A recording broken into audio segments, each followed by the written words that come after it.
Here are 4 little-known facts about the life of Albert Einstein, one of the most brilliant minds in history.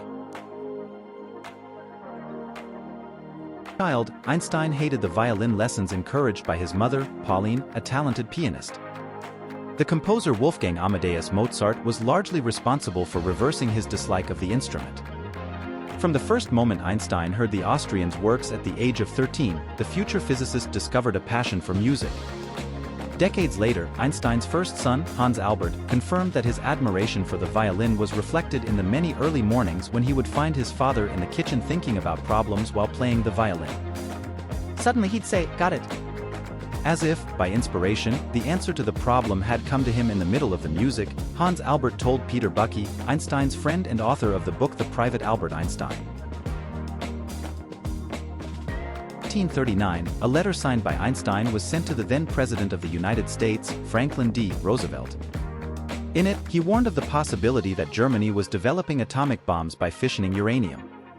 From then on, the US created the Manhattan Project, responsible for producing the nuclear bombs dropped on Hiroshima and Nagasaki in 1945. Years later, according to Linus Pauling, a chemist who was a friend of Einstein's, the physicist deeply regretted signing the letter.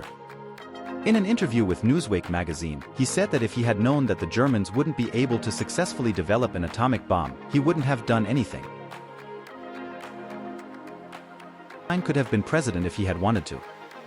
In 1952, after the death of Israel's first president, Chaim Weizmann, the vacant post was offered to the physicist. The invitation came from the country's then Prime Minister, Ben-Gurion, under the auspices of the ambassador in Washington, Abba Eban. Einstein said he was deeply touched by the offer, but turned it down on the grounds that he was not qualified in the area of human relations and that he was not prepared to accept a position in which he could not live up to expectations. He also responded by saying that his burning desire was uninterrupted contemplation of the natural and physical world. Be cremated so that people don't come and worship my bones. If Einstein's wish worked with his bones, it didn't with his brain. Pathologist Thomas Harvey went beyond the simple autopsy that identified an abdominal aortic aneurysm as the cause of the genius's death. Without permission, he opened the physicist's skull, removed his brain and took it home in a glass jar, where he kept it for 40 years. The action infuriated Einstein's son, who was later persuaded to authorize studies on his father's brain.